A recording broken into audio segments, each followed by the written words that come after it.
Honestly, I think it fits pretty good together. On the one side, being a professional basketball player, it makes studying more relaxed. Like everybody else I'm studying with has a lot of pressure because their studies is basically the only thing in their life.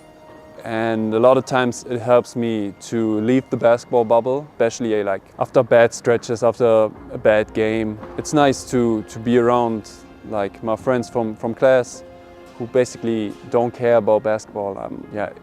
It basically benefits my short-term memory, which I struggled with before. So I think it fits pretty well together.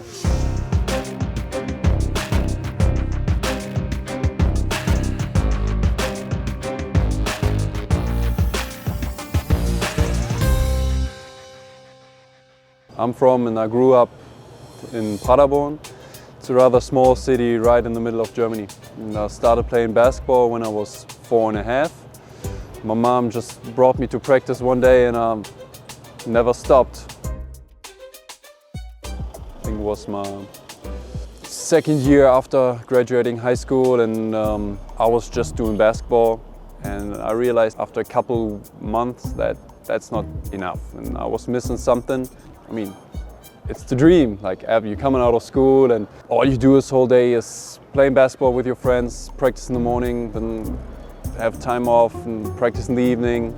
Basically just do what you like. But yeah, I missed something for my head. Yeah, and then I just flipped the coin and turns out I'm starting to study medicine. I think Till is the first player at this level that I know of that has studies of that kind of degree and still play at this level, so it's pretty unique, I think. In my boat, only being a professional basketball player, I can only imagine adding something, as amazing as achieving such education. But he's just the guy to do it. Like every chance he gets, he's in the library working on the end of his thesis here, and it's really impressive that he's succeeding in both realms because he's a very knowledgeable guy, and then on the court, his talent speaks for itself. I think one point is that basketball is still priority number one. I really like the studying because it gives me so much and so many different things than basketball does. But basically I'm organizing everything around my practice times or the team schedule. So for example, we practice twice a day. We practice in the morning at 10 and then at 4. I'm trying to do something in between the practices. Maybe if it's just 2 hours, I try to do something for university, for class there. Because I think the most important thing to combine both is that you do every day a little bit. I think what stands out with him is that he is very disciplined. I think that's the most difficult part, that after a long day of practice that you are able to take those books and study, or if you have a long road trip that you are in the bus and all your colleagues, your teammates are watching movies and you have to take your books and study. It's cool to see him pursuing something outside of basketball players. Not that any professional athlete, is not wanting to become better or better themselves, but he truly shows that, he's not just falling back on how great of a basketball player he is, but he's like, there's life after basketball, and he's going to use the knowledge that he has to continue the life after basketball. I think also there it combines very well. Like for me, basketball mainly is physically. Of course, you gotta be there mentally, you gotta be focused, you gotta know the scouting report and stuff like that. But in the end, I feel like I play the best if I just follow my instincts and stop thinking. I feel like the less I think on the basketball court, the better it is. Then in the classroom, it's basically the other way around. Like I don't need my body there. I just gotta sit there, maybe stand and just listen and let my brain work. If I have a break from basketball and my body recovers, like my brain can work. And then the other way around, like after a long day studying, going in the gym, and just turn the head off and play basketball. I really like that, and I feel like it helps me a lot.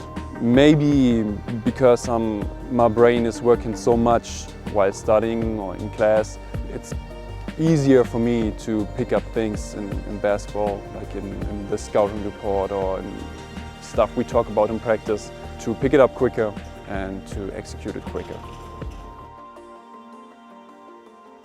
And he basically, from day one, he was a big part of our Göttingen team, and that's why also when I came to Bonn, I decided to take him with me.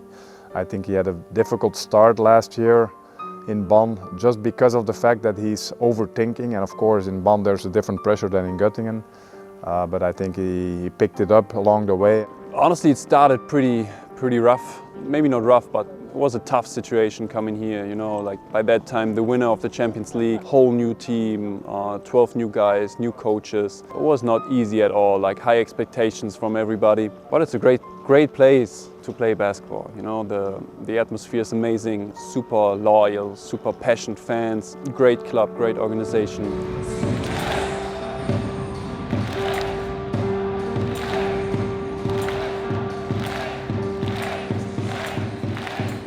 I think last year he did a little bit less of studying. Maybe it was not good for him because he thought too much about basketball. I think this year he has that balance again where he's very smart, and sometimes if you're smart off the floor, it helps on the court, but sometimes it doesn't, and with Till the balance is sometimes difficult. So when he overthinks on the floor, sometimes it takes away from his instincts.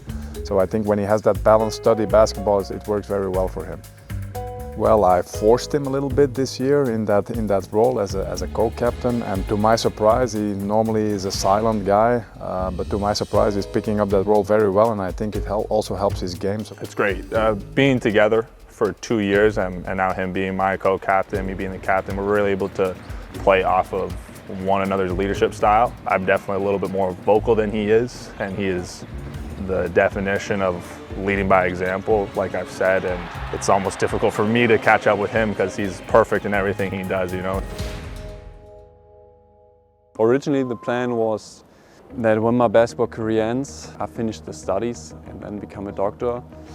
The studies went too quick a little bit. I'm too far now already, and there's gonna be a point where I have to make a decision because I can't do both at the same time. But I don't want to make that decision now, and I don't want to even think about it.